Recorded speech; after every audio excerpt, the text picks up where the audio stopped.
किसी भी इंसान की लाइफ में उसके पिछले जन्मों के जो संचित कर्म है ना, वो उसके इस जीवन में सुख या दुख का एक बड़ा बेसिक कारण रहते हैं। पिछले जन्मों के संचित कर्म ही हैं जो इस इंसान में, इंसान कुछ भी ना करे तो उसको अच्छे रिजल्ट मिलते चले जाते हैं, बहुत मेहनत भी करता है तो कई बार उसको नेगेटिव रिजल्ट मिलते हैं। ये संचित कर्मों के कारण होता है। बर्थ चार्ट का 5वां घर पिछले जन्मों के संचित कर्मों का घर होता है, और आपके संचित कर्मों को आप तक लाने का जो टूल होता है ना, वो होते हैं केतु।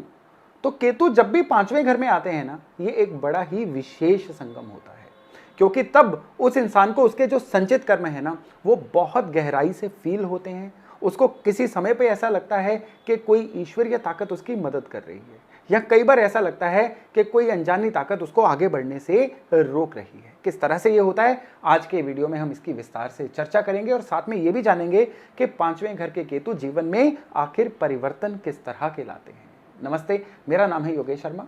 स्वागत है आपका happy life with Yogesh Sharma में। और दोस्तों, आगे बढ़ने से पहले एक विनम्र निवेदन कि अगर अभी तक आपने अपने इस चैनल को सब्सक्राइब नहीं किया है तो कृपया सब्सक्राइब जरूर करिएगा, और हाँ, बेल बटन दबाना ना भूलिएगा।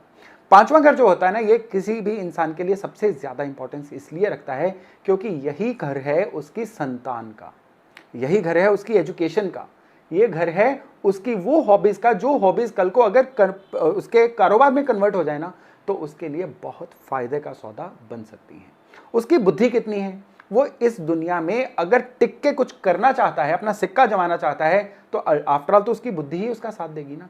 ये बुद्धि भी 5वें घर से ही देखी जाती है। और केतु का एलिमेंट क्या है, किसी भी चीज को गहराई में जाके देखना। केतु का एलिमेंट क्या है, 90 डिग्री का बदलाव लेके आना।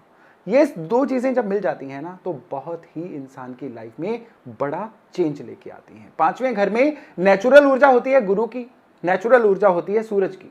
तो अगर बर्थ चार्ट में गुरु और सूरज अच्छे हैं ना, तो अब 5वें घर के केतु पूरी बुलंदी के साथ उस इंसान का साथ देंगे। केतु होते हैं झंडा। केतु को गुडविल के तौर पे जाना जाता है। केतु को झंडा इसलिए कहा जाता है कि केतु अगर किसी भी जगह पे बहुत अच्छे हो जाए ना, तो उस इंसान की उस घर के प्रति गुडविल बहुत बन जाती है। यानी केतु अगर 5वें घर में हो गए ना, तो उसकी बुद्धि का सिक्का दुनिया मानेगी, उसकी संतान का सिक्का दुनिया मानेगी। उसके पिछले जन्मों के संचित कर्मों की वजह से वो इंसान इस जीवन में एक ब्रांड बन सकता है। इसलिए 5वें घर के केतु के लिए हम ये देखेंगे कि उस बर्थ चार्ट में सूरज और गुरु अगर अच्छे हैं, तो अब ये केतु जो है उस इंसान को एक बड़ा अच्छा ब्रांड बना सकता है। लेकिन यही केतु अगर खराब होंगे ना, तो सबसे पहले उस इंसान की गुडविल को ही हिट देंगे। अब ये इंसान की मान हानि बहुत बार होती रहेगी। ये जो इंसान है ना, बीच बीच में एक पैटर्न बनेगा कि जब उसकी एकदम से इज्जत खराब हो जाएगी, उसका मान खराब हो जाएगा, उसका समाज में नाम खराब हो सकता है। यही केतु जो हैं उस इंसान की संतान होने में भी डिले दे सकते हैं, या अगर संतान होती है तो संतान के प्रति काफी चिंता उस इंसान को इस केतु के द्वारा मिल सकती है। यानी बच्चे बिगड़ गए, बच्चे गलत रास्ते पे चले गए, बच्चों ने पेरेंट्स का कहना नहीं माना, ये 5वें घर के केतु के खराब होने की निशानियां हैं।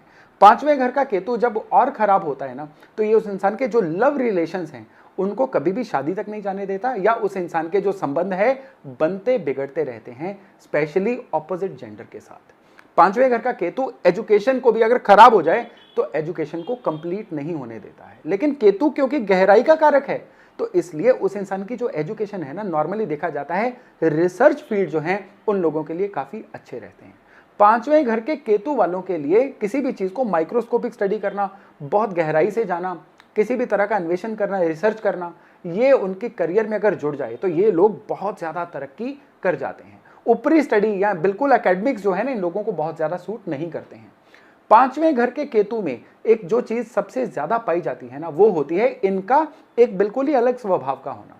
ये लोग जो है बाकी जो दुनिया करती है, ये उससे कुछ हटके करना चाहते हैं, और अगर ये कुछ हटके करने को अपना करियर बनाएं तो फिर ये जीवन में कुछ बहुत अच्छा कर जाते हैं। नॉर्मली ये केतु खराब होना घर में कुछ चीजों के थ्रू अपनी निशानियां देते हैं। एक बहुत फनी निशानी है कि इनके घर में जो तवा होता है ना, तवा, उसका जो हैंडल है अगर टूटा हुआ हो, केतु 5वें घर का हो, तो आप समझ जाइएगा अब ये केतु जो है अच्छे फल नहीं दे रहे हैं। यानी 5वें घर के केतु हो तो आपको अपने घर का जो तवा है ना, उसका हैंडल कभी टूटने नहीं देना चाहिए। टूट जाए तो तवे को तुरंत चेंज करवा लीजिए। ये इसका लॉजिक जो है ये बियॉन्ड एक्सप्लेनेशन है, लेकिन ये चीज हमेशा काम करती है। इसके अलावा 5वें घर के केतु वालों के ये भी देखा गया है कि अगर आस पड़ोस में कोई खाली या बंजर जगह हो या आस पड़ोस में कोई हॉस्पिटल हो, तो फिर ये जो केतु है ये कोई अच्छा रिजल्ट नहीं देते हैं। आस पड़ोस जो है नॉर्मल हो, तो फिर ये केतु जो है उस इंसान की गुडविल ब्रांडिंग बनाने में बहुत ज्यादा काम आते हैं। संतान पक्ष की अगर बात करें, अगर किसी के संतान नहीं हो रही है और उसके केतु 5वें घर में है, तो उसको सबसे पहले अपने जुपिटर को सही करना होगा। यानी उस इंसान को अपनी नाभि पे और मस्तक पे केसर का तिलक लगाना होगा। इससे जुपिटर सही होंगे, और जुपिटर जब सही होते हैं ना, तो केतु का जो भी बिहेवियर रहता है वो हमेशा फेवर में ही रहता है। 5वें घर के केतु के बारे में यह भी कहा गया है कि मंगल की और चंद्रमा की चीजें जो हैं अगर मंदिर में चढ़ाई जाएं, तो ये जो केतु हैं उस इंसान की फेवर करना शुरू कर देते हैं। चंद्र की चीजें जैसे चावल या दूध, और मंगल की चीजें इवन शहद या कोई भी मीठी चीज, मंगल की चीज, इसको रूटीन में अगर हम मंदिर में देते रहें, तो 5वें घर के केतु जो हैं हमेशा उस इंसान की फेवर करते हुए देखे गए हैं। यहाँ पे एक और चीज देखी गई है कि केतु यात्रा के भी कारक हैं। यानी कोई भी इंसान अपना घर छोड़ के कहीं पे भी यात्रा करता है तो वो केतु के कारण होती है। तो जो लोग विदेश जाना चाहते हैं ना, 5वें घर के केतु वालों के लिए देखा गया है कि नॉर्मली उनकी विदेश यात्रा में कभी ना कभी विघ्न जरूर आते हैं। ये तब होता है जब केतु खराब बिहेवियर कर रहे हों।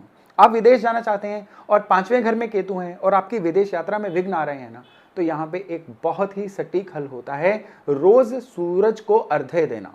यानी सूर्योदय के टाइम पे उठ के सूर्य को अगर जल चढ़ाया जाए, तो इससे ये केतु जो है इसका बिहेवियर एकदम से सही हो जाता है। यहाँ पे ध्यान देने लायक बात यह है कि ये काम केवल हमने बिल्कुल उस समय पे करना है जब सूर्य उदय हो रहे हों। सूरज उदय होने के 1-1.5 घंटा बाद ये काम नहीं करना है। सूर्योदय के समय पे सूरज को अर्घ्य देना है नहा के, और फिर देखिएगा कि किस तरह से विदेश यात्रा के आपके जो भी सपना है वो पूरा होता है। 5वें घर के केतु जब सेहत को खराब करते हैं ना, तो सबसे पहले यूरिनरी ट्रैक इन्फेक्शन दे सकते हैं। ये केतु जो है पेट के रोग या लोअर एब्डोमेन के रोग दे सकते हैं।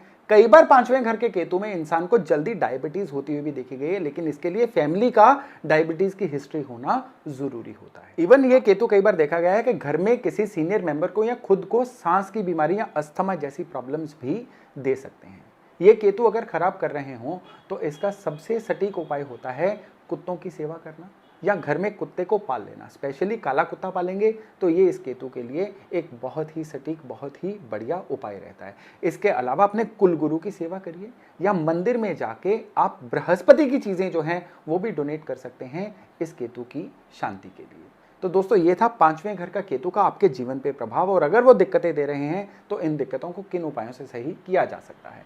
तो चलिए आज का वीडियो यहीं तक था। बहुत जल्द मिलते हैं एक नए टॉपिक, एक नए विषय के साथ। अपना खूब ध्यान रखिएगा। नमस्ते। इसी तरह की और भी जानकारी लेने के लिए हमारे चैनल को सब्सक्राइब करें और नई वीडियो की नोटिफिकेशन के लिए बेल आइकॉन दबाएं। अगर आप ये वीडियो फेसबुक पर देख रहे हैं तो वीडियो को लाइक और शेयर करें। साथ ही अपनी राय कमेंट बॉक्स में जरूर बताएं। धन्यवाद।